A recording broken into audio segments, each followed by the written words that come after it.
আসসালামু আলাইকুম রহমতুল্লাহ বারাকাতুহু। পবিত্র রমজান দেশ ও বিশ্বের জন্য একটি বরকতময় মাস। মোহাম্মদ হাবিবুর রহমান খান। ইসলামিক ক্যালেন্ডারের নবম মাসকে রমজান মাস বলা। আরবির মূল শব্দ আর রমজ থেকে এনেছে নাম রমজান হয়েছে। অর্থ তীব্র তাপ বা জ্বলন্ত ভূমি বলা হয়। এনেছে সূর্য তীব্র রশ্মি দ্বারা উত্তপ্ত ভূমি, যেমন তার উপরের দূষিত জলকে শোষণ করে, তেমনি মাসটির অসরন্তি পুণ্যফল পূর্ববর্তী সমস্ত পাপ শোষণ করে। মুসলমানদের দৃষ্টিতে এটিকে পবিত্রতম মাস হিসাবে বিবেচনা করা হয়, কারণ এই মাসে পবিত্র কুরআন নাজিল হয়েছিল। মুসলমানরা বিশ্বাস করে যে এই মাসে করা যে কোন ভালো কাজের 70 গুণ বেশি সব আল্লাহ তাআলা দিয়ে থাকেন। কালমা, নামাজ, হজ এবং জাকাতের মতো রমজান মাসে রোজা রাখা ইসলামে একটি ফরজ কর্তব্য হিসেবে বিবেচিত। গ্রীষ্মের তীব্র তাপ বা শীতের প্রবল ঠান্ডা আল্লাহর নির্দেশ ক্রমে আন্তরিকতার সাথে কোনো বাধা ন মানতে হুয়ে খাদ্য পানি থেকে বিরত থাকাকে রোজা বলা হয়। এটি 30 দিন বা পূর্ণ চন্দ্র মাস ধরে পালন করা হয়। রোজার সময় কিছু নিয়ম কানুন মেনে চলতে হয়। রাতের শেষ প্রহরে খাদ্য খাওয়াকে সেহরি বলা হয় এবং সূর্যাস্তের পরে খাদ্য খাবারকে ইফতার বলা হয়। সূর্যোদয় থেকে সূর্যাস্ত পর্যন্ত যে কোনো ধরনের খাবার, পানীয়, ধূমপান, এমনকি স্ত্রীর সাথে যৌন মিলনও নিষিদ্ধ করা হয়। এই মাসে নামাজের পাশাপাশি রমজান মাসে অতিরিক্ত তরাবির নামাজ পড়া হয়। এখানে উল্লেখ করা যেতে পারে যে নামাজ আরবি শব্দ নয়, এটি একটি সংস্কৃত শব্দ। নম যুক্ত অজ। নম অর্থ নমন, অজ অর্থ অজন্মা, অর্থ ঈশ্বরের কাছে মথানত করা।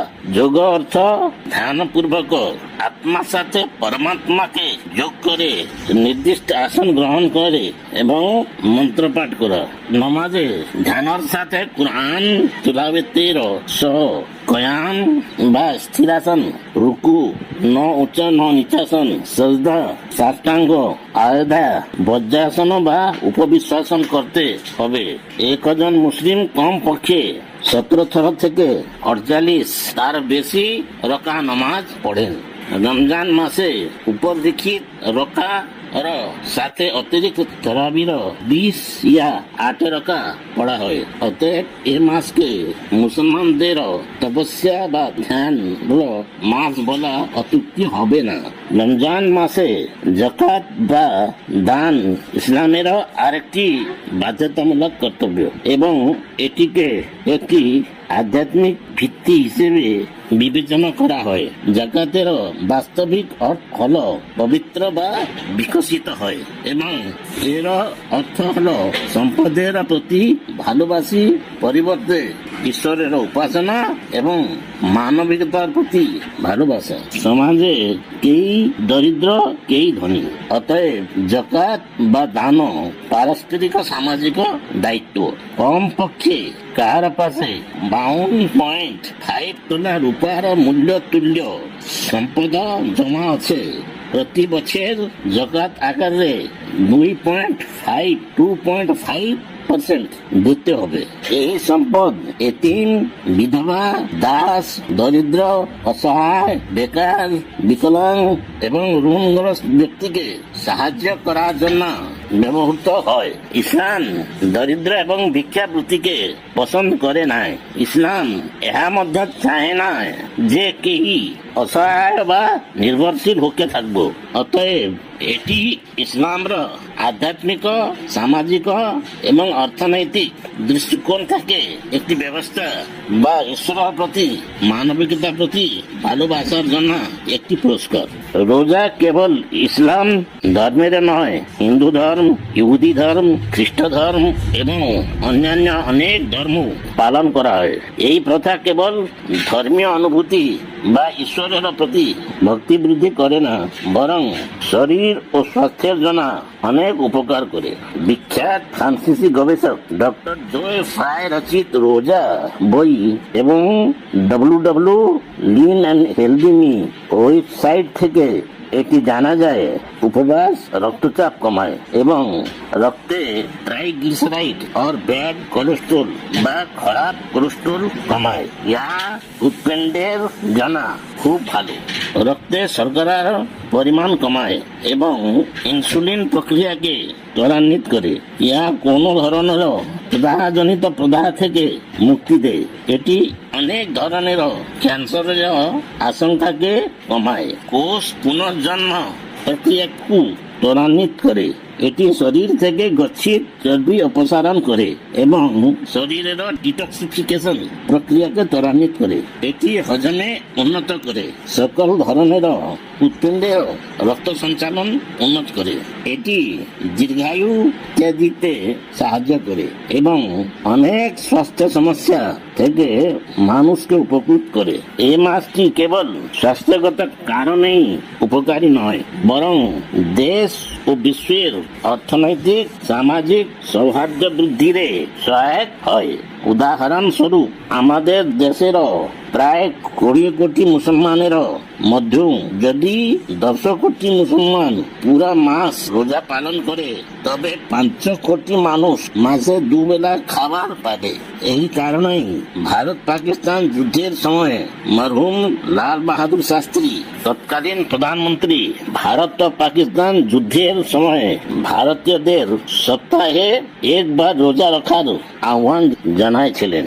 একইভাবে বিশ্বের প্রায় 200 কোটি মুসলমান মধ্যে যদি আধা মুসলমান রমজান মাসে এই রোজা পালন করে, তাহলে আপনি কল্পনা করতে পারেন যে এই বিশ্বের ভয়াবহ খাদ্য সংকটে দূর করতে কতটুকু সাহায্য করবে।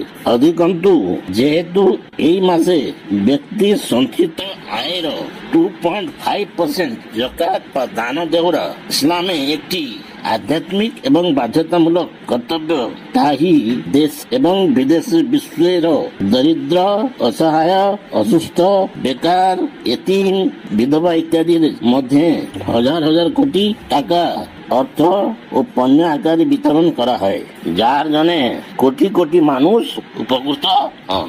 2020 সালে মিলি গেজেট একটি মুসলিম সংগঠন যা পরিচালিত একটি সর্বে জনে দেখা গেছে সির্ফ ভারতেই 10,000 কোটি টাকা দাতব্য অনুদান সংগৃহীত হয়েছিলেন।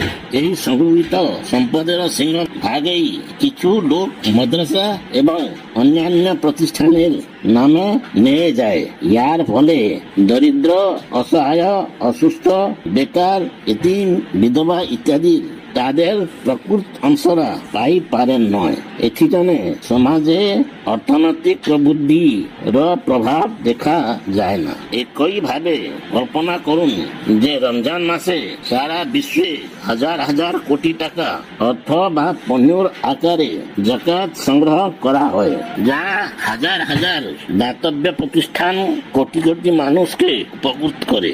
এ মাসে আর এক বিশেষ বৈশিষ্ট্য হলো ইফতার পার্টি নামে একটি বিশ্বব্যাপী ঐতিহ্য শুরু করা হয়েছে, যার ধার্মিক বিদ্বেষ দূর করেছে এবং সামাজিক সম্প্রীতি বৃদ্ধি করেছে। আমাদের দেশে এটি এতটাই জনপ্রিয় হয়ে উঠেছে যে এই ঐতিহ্য এখন রাজনৈতিক স্তর থেকে সামাজিক স্তরে ছড়িয়ে পড়েছে। সম্প্রতি ফয়দাবাদ, এখানে অযোধ্যা এবং খিড়কি আলী বেগ এলাকায় তাই দুঃখহরণ গুরুদ্বারা ব্যবস্থাপনা কমিটির পক্ষ থেকে একটি ইফতার পার্টির আয়োজন করা হয়েছিল। সেই ইফতার পার্টিতে মুসলমানদের সাথে অনেক হিন্দু এবং শিখ ভাইকে একসাথে ইফতার বা সন্ধ্যার খাবার করেছিলেন। যখন মুসলমানরা সেই গুরুদ্বারে আজান দিয়েছিলেন এবং নামাজ পাঠ করছিলেন, কৌনসি নির্দিষ্ট ধর্মের প্রার্থনা গৃহে অন্য ধর্মের লোকেরা প্রার্থনা করবা ভারতের প্রথম। গুরুদ্বারা পরিচালনা কমিটি ট্রাস্টি সর্দার রাজেন্দ্র সিং ছাওড়া বলেছেন যে এই ঐতিহ্য অব্যাহত রাখবেন। কয়েক বছর আগে উত্তরপ্রদেশ কিছু রাজনীতিবিদ বিতর্কিত বক্তব্য জনা কিরানা শহর সমালোচিত হয়েছিলেন। পূর্বেরা সমস্ত শত্রুতা উপেক্ষা করে সেখানে অনেক সম্প্রদায়ের লোকে ইফতার পার্টি আয়োজন করেছিল। সেখানে অনেক বিশিষ্ট হিন্দু সহ অন্য জাতির ভাইয়েরা মুসলমানদের সাথে একসাথে ইফতার করেছিলেন। বিশেষ করে ওড়িশার অনেক মুসলিম অধ্যুষিত অঞ্চলে ইফতার পার্টি হয়, সেখানে ঈদ মিলন উদযাপন করা হয়।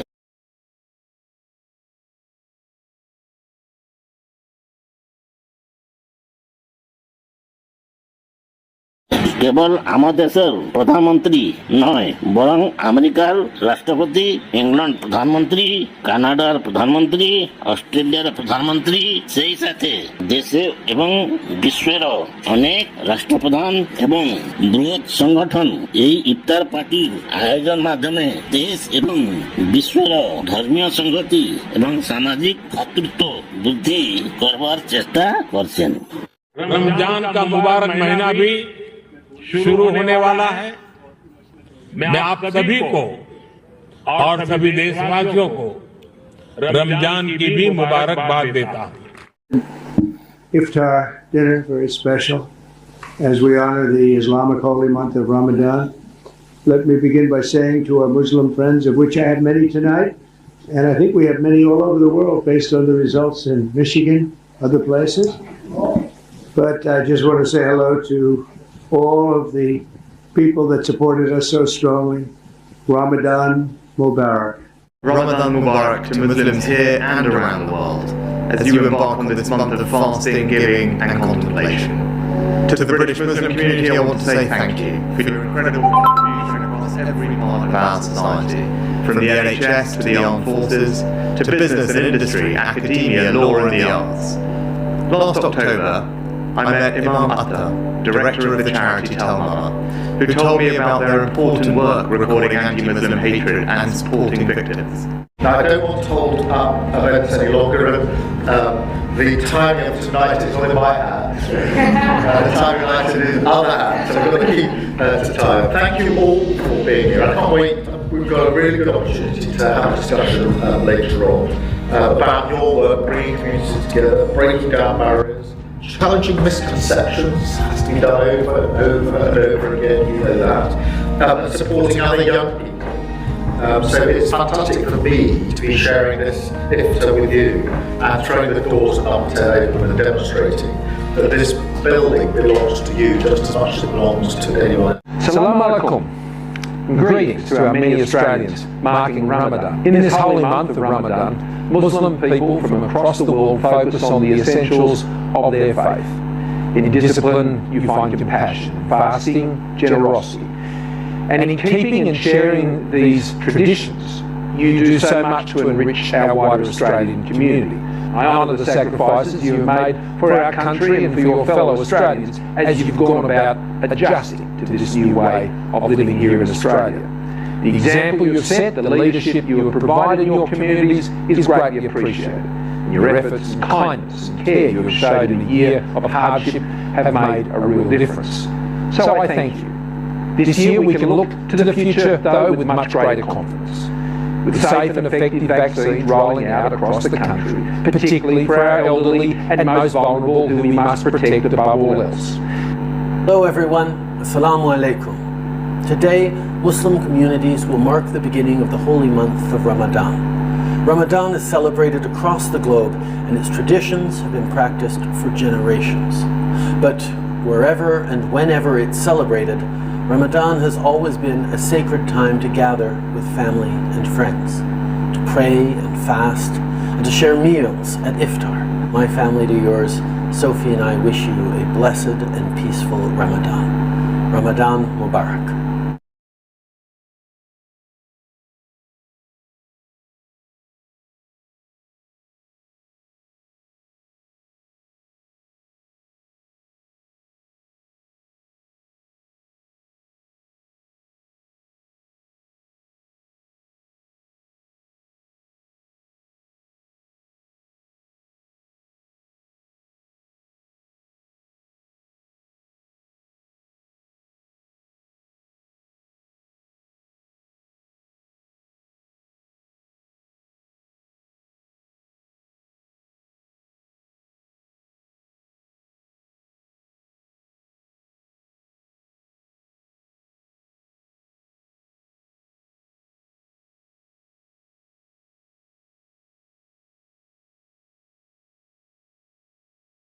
এখন নিঃসন্দেহে বলা যায় যে এই রমজান মাস কেবল মুসলমানদেরও নয়, দেশ এবং বিশ্বের একটি পবিত্র ও কল্যাণকারী মাস।